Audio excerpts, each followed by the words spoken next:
Hello, and welcome to Kevin's Corner TV. My name is Kevin Horton. I'm the editor of the Gold Coast Gazette, a weekly newspaper on the North Shore of Long Island. As editor of the Gold Coast Gazette, I've met a lot of interesting people. Through this show, I hope to introduce you to some of those people. Hope you enjoy it.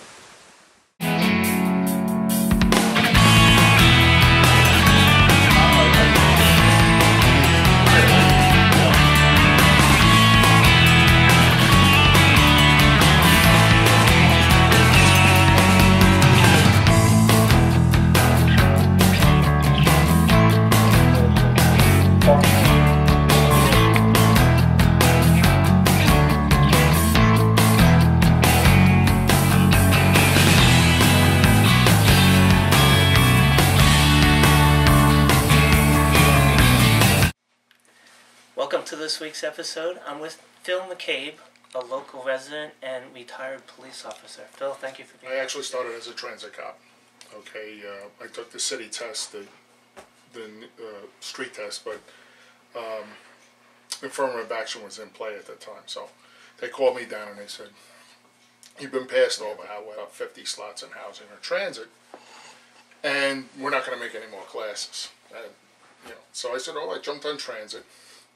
And I started out there. I started out in Brooklyn in District 30 at a Hoyt and Skimmerhorn on the A train, the F train, GG train. How old were you then? I was 24. Okay. I was 24. And actually, prior to that, I was actually a deputy U.S. Marshal too. Wow. Like on a per diem basis. And it was a good experience. They welcomed us with open arms because they hadn't seen a rook. What year was this? This was 1980. Okay. The academy was 1980, so I got to District 30 in January '81. They threw a party for us. They haven't seen us in a while, so they treated us pretty good. And they were good cops. They really taught it. And in those days, the radio didn't work, and you were by yourself. So I sort of learned it like that. He learned it, and it was a very good training experience. Very good experience overall. I moved over to District 1, which works out of Columbus Circle, in was it January of '83? No, I'm sorry, June of '82.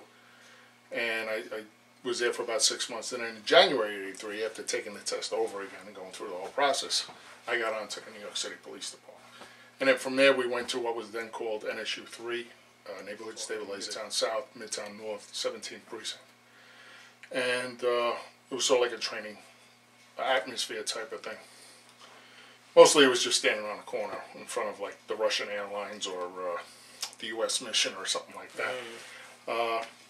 Still, it was good. I'd been in Midtown. I'd worked on 42nd Street as a transit cop, so it was familiar to me and stuff.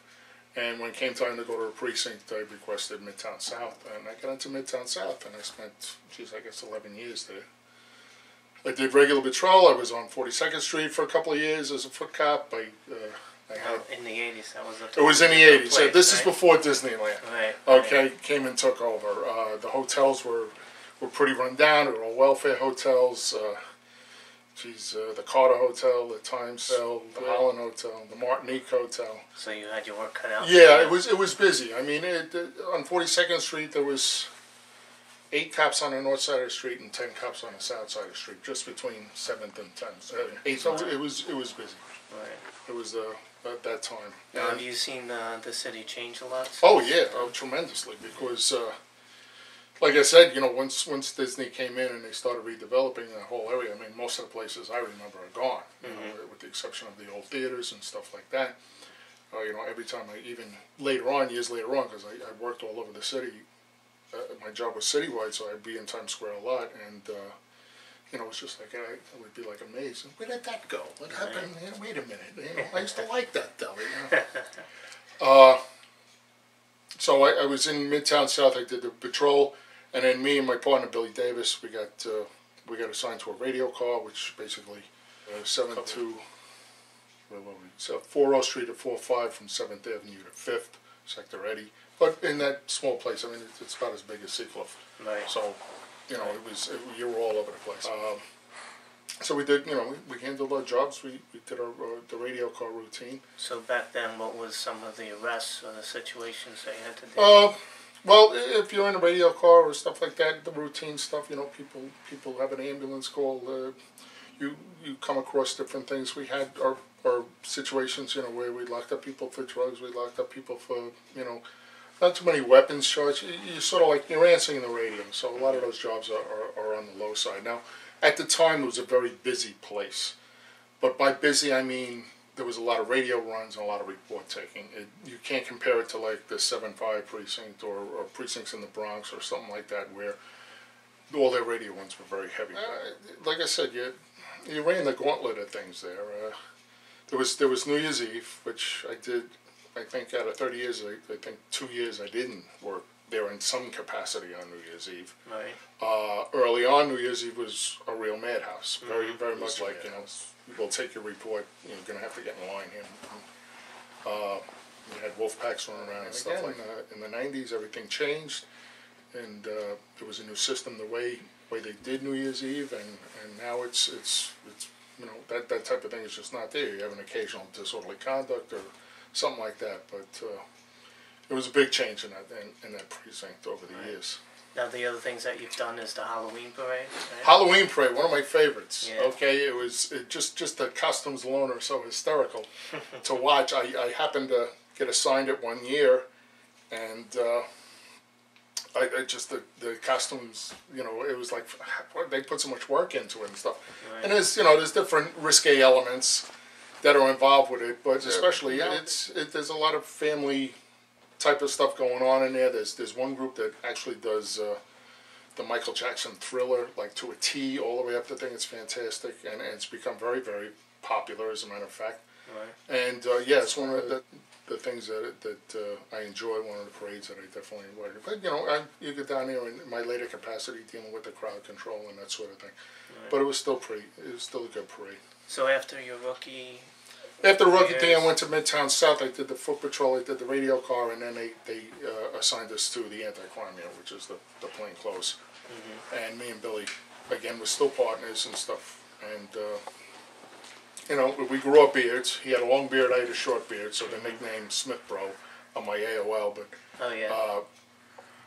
the Smith Brothers was what they called us. Oh, okay. And that concentrated more on striking out people for grand larcenies, for robberies. Now, was this undercover, sort of? I wouldn't call it undercover. Undercover is like, you know, like somebody, like the guy that infiltrated the mob and stuff like that. Right. That's a whole different aspect of it. Oh, it's plain clothes. You're just wearing plain clothes. We drove around in a taxi cab. We had beards on, and we dressed kind of grungy. Mm-hmm. And we watched for people on the street, the grand larcenies, the robberies, the violent stuff that happens on the street. Right. So we did that for 4 years. On 38th and 5th, and there's a cop in front of the Cuban Mission. He heard shots on 3rd Avenue. He put it over the air, and the Cuban Mission's on 38th Street. So we shot down 38th Street. There was another plainclothes unit from street crime. They were talking to one of the people at one of the garages. So they told us the description, and we just continued east on 38th Street, and we saw two guys fitting the description get into a car. So, okay. Now, again, we're in a taxi cab. There's three of us, me, Billy, and another cop, Joe Goodbirdie. And so we start following them. They stop, if you know Midtown Tunnel, is like those little cut-off streets, like in between the blocks. One guy gets out and one guy gets out and goes behind the building, gets back in the car, and they continue going. So we figure maybe he's ditching a gun. In the meantime, as this is going on, the duty captain has pulled up, and it's a person. He's put it over the air that a person is shot on 3rd Avenue.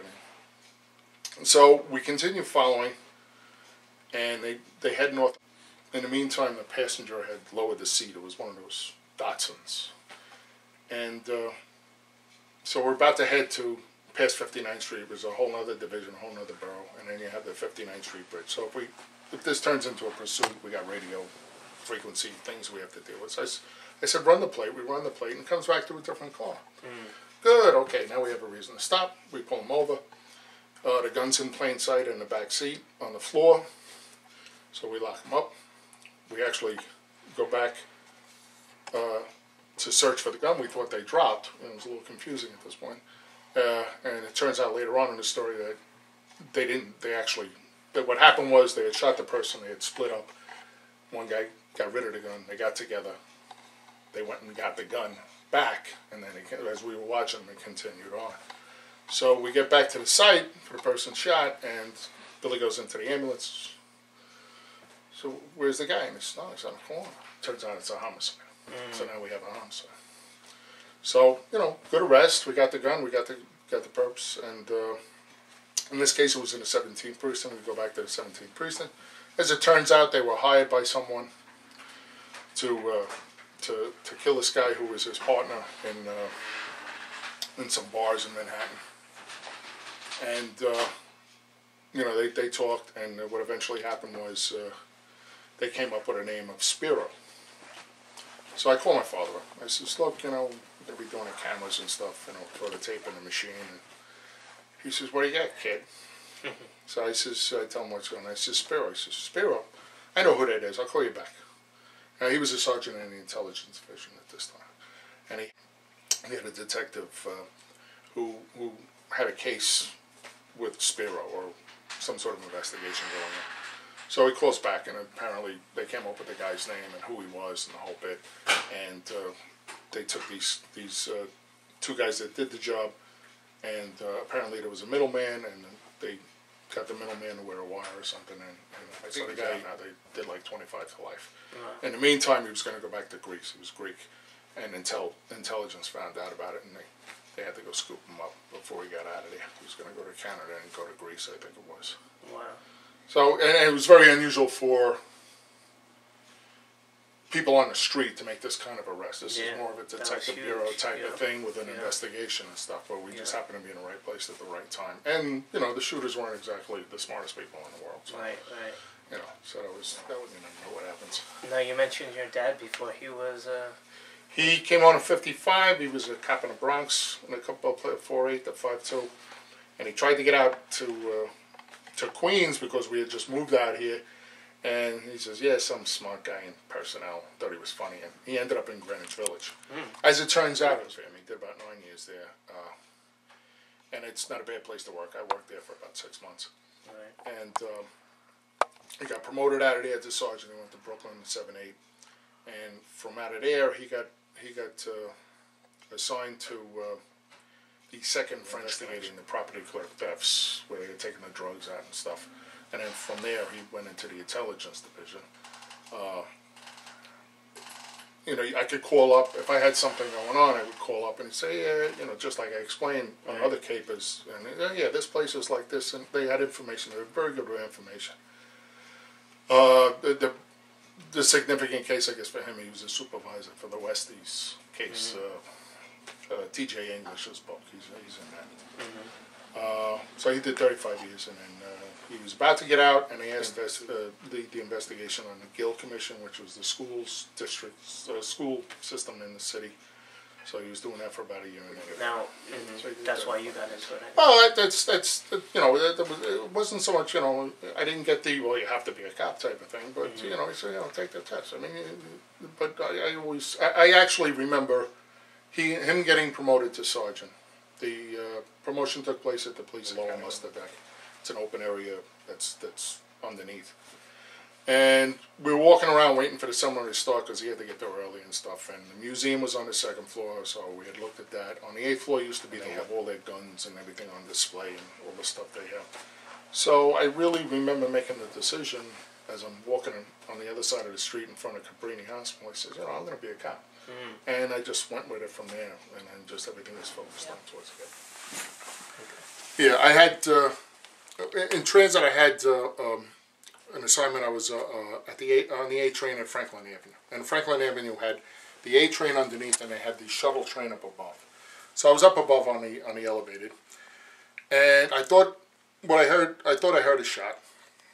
So I get down to the street, and I start walking towards Nostrand Avenue. And I see commotion going on down there. Meanwhile, this young kid comes up to me, starts grabbing me, and says, my cousin shot, you gotta come with me. So I start to go, and I'm on the radio, and I'm like, hello, there's shooting down here, I'm trying to call it in. And the radios in transit at the time did not work that well, if at all. And so I had a bartender who had his head out the door. He says, do me a favor, call the police. And I get to the corner, and they're trying to put him in a cab, and I'm trying to remember, I'm a rookie at this point, so get him down on the ground, and I go to see where the wound is, and I'm looking at his neck because they had bunched him up, and the blood is up here, but it turns out he had a bullet in his chest. At that point, the ambulance and the city police start arriving and stuff, and we go through the motions. As it turns out, it was a homicide. He had been shot by somebody. And my involvement just was identifying the dead body the next day. But it was like, a new experience for the young type of cop sort of thing. And it wasn't a big, it was like, you're all right, and I was like, yeah, I'm okay. You want a cup of coffee and that sort of thing. And again, the bosses in transit were so good to us. They're like, all right, sit down, and they walked me through it, and this is what you got to do. This is what's going to happen and stuff like that. But it was. Now the technology. Oh, big time. Right? If you go to the museum, my radio's there. It's like this big. It's a big gray brick. Now the radios were much smaller and much better. I assume they're better in the subway a little bit, but they still have their problems. They still have their dead spots down there and stuff. But technology, computers. Just computers alone. Forget about it. I mean, we didn't have computers. We didn't have. I remember when they started using computers for the arrest process. They would actually crash, and you would sit there for 10 and 12 hours waiting for it to come back. Now we kind of enjoyed that because it was overtime, but it was a long, it was a long time to get in the system. You were involved with 9/11 too, right? 9/11, yeah. What happened was prior to 9/11, for months we were preparing to go down to Washington D.C. with about 1,500 cops. They had asked us for help. There was going to be a big world WMF demonstration, I think. So they had asked us for help, and in the disorder control unit which we were in at the time, we have a lot of relations with police departments around the country and stuff like that. So they asked us for help. So we were planning on bringing about 1,500 guys down, and the day before 9/11, it looked like a no-go for a lot of very administrative reasons. But once a city said no, the phones started ringing again between the cities, and so we just continued with our training. So on 9/11, the class started. I started the training day going. I went up to my desk, and then I heard it over the radio. And in disorder control, big events is one of the things that we respond to. And at the time, I'm thinking, okay, a plane made a wrong turn, a little plane. I had been up there in a helicopter over demonstration, so I know what it's kind of like up there. We would go around the World Trade Center, and you have to keep your eyes open for everything up there as a pilot, and it was almost like going on a gun run down a hallway because you don't know what's on the other end. Anyway, so I hop in a car, and I attempt to go. The office is the old 44th precinct on the service road in the Major Deegan over by the Cross Bronx. So I was going to go down to Major Deegan, that was blocked. Normally I would go there to go to Manhattan. So instead I went across Manhattan, I came down the west side. And I got about, I think it was at the Intrepid, and I couldn't see the buildings. Wherever it was, somewhere by the Intrepid, the buildings were blocked. So I didn't see it, but I heard somebody come over there, a second plane had hit. And I hear the chief of the department saying, all right, close down the airports, and the radio's going like crazy. So I get down there, and I actually pulled in behind Father Michael. We both pulled in at the same time, or him and his driver. We got out of the car together. I didn't know him or anything. Just, I put it together after what happened to him. And I just went down there and tried to find a place. I was running around trying to find a place where was the best place to set up a command post and get that ball rolling. I was over by the South Tower. Initially, Glenn Pettit, who was one of the video guys from the video unit, had come over to say hello. We had been talking about videotaping the trip to Washington together, and we dealt with the video unit a lot for training films. It was the last time I saw him. I was with Pat Lynch down at that area too for a bit, and then I went over to Vesey Street, and I found the American Express had a crisis center in their office right there, which was perfect. So I got in there, I called up the borough, I said, here's the phone numbers. Just then the chief of patrol, William Morange, came in the door, and then somebody said another plane has hit. So we were inside the building, we didn't see anything. So we attempted to go out, and then all the smoke engulfed it and whatever. So we waited for the smoke to die down. And then we went out the door, but we went along the river, and we went up to the Stuyvesant High School. Again, we tried to establish everything. We had no phones or anything like that, so we decided to go up to Pier 40, where the police department at the time had a barrier shop. And I went to my car, which is like a block and a half up from the World Trade Center. And when I went, I looked, and I said, "Where's the building?" I didn't know it had collapsed. And just I said that, the second building. Yeah, I hear a loud groan, and it's like a freight train, boom, boom, boom, boom, boom. So I made my way back to and jumped into Stuyvesant High School before I got enveloped by stuff. And then we went up to the west side, up to the pier. As a matter of fact, in Giuliani's 9/11 video, there's a picture of me, not a picture, a video, real quick clip of me on the back of a hood of an unmarked car with Thomas Dale, who's now going to be the police commissioner. Right, so I did spend a lot of time with him down there at the time. Got to Pier 40, got phones, got the pool started rolling. We have a lot of personal protective equipment because we also did hazmat type of thing in our unit, training-wise. So we were bringing our masks down, and all the people we had training up there, we just loaded them up and brought them down, relocated. And then most of the day was just spent just doing that. And then for weeks on end, we actually set up a decon station over on the east side of Manhattan. So we were dealing between that and the operational stuff. You get to do a lot of things. Like the saying is, being on a police department is like having front row tickets to the whole wide world. All right, and in the disorder control unit, we were even more so involved, directly with it or in the front there and stuff. So, every Halloween parade for the last 14 years, the West Indy Parade, tree lighting, New Year's Eves, the World Series at Yankee Stadium. Right, that was fun, especially in '96 when they first won again. And when the Subway Series happened, you can actually see the difference in the fans. I mean, the Yankee fans, but they were like, they're just taking it for granted to a degree. Right. The Mets fans were chomping at the bit. They really were. It was. You could really see the difference between the two stadiums. Right. Now, do you have trouble like looking at people and always evaluating them? Not necessarily. That becomes sort of a second nature. Yeah. All right, but it's not real. It's not a problem. It's just sort of. It's automatic and subconscious almost to a degree. So it's not that, I may look at somebody a little differently than you would look at somebody. But you've seen the dark side of society. Oh, definitely. I mean, it was on 42nd Street. I wouldn't say it affected me or something like that. It just made me more aware type of stuff. Yeah, I mean, I had, I came across all types as far as that was concerned in Times Square, of all shapes and sizes and configurations and stuff. On the midnights we had the prostitutes, and that wasn't in Times Square. They were actually over in like Park Avenue and 30th Street and stuff. And they used to call me Bluto because I had a Greek fisherman's hat and I had the peacoat and I had the beard. And I didn't deal directly with them. There was a number of guys that made. Rough. I don't know if I had a favorite at all. All right, but. Well, Giuliani cleaned up the city. He did. I wouldn't call him my favorite, but he bringing in Bratton and stuff really brought us back to policing. In other words, we were more reactive before Bratton. Okay, for instance, like things like drug arrests in the '80s, they frowned upon if you did it in uniform. They were afraid you were going to end up corrupt and stuff. He came back and said, "Let's do police work. Let's take the extra step instead of just filling out the report."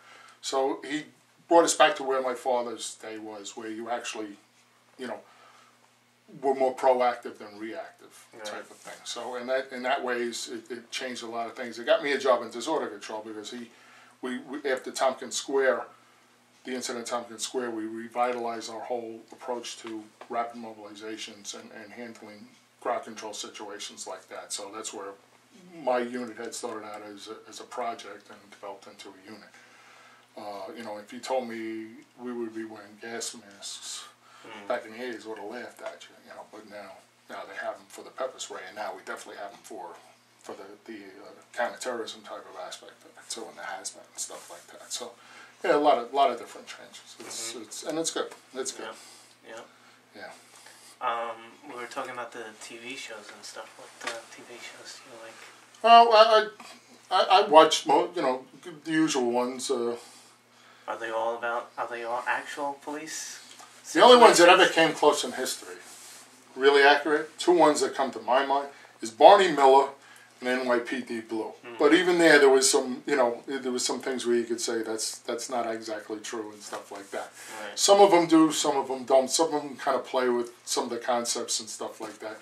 But they have to do that in order to make their money, I guess, and get their productions done. But I do still go on.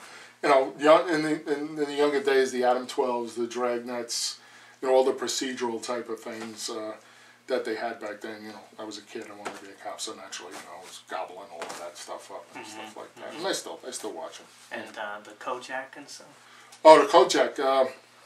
Kojak being one we watched, but my father had a detective working with him, Al Shepard, who had worked in television on the side, and the people from Kojak, the last time there was a series, had gone out with them and tapped their brains for like stories and stuff, story ideas, and eventually what happened was my father and Al and Jimmy Tadaldi had extra parts like in the background and stuff on Kojak, and I heard my father doing fingerprints and dusting for prints, and it's like, I never 35 years, I never did this, which you really wouldn't do, and especially in his day in the police department. In his day, somebody else. It would be somebody else doing it. You didn't really see it on patrol and stuff. Right.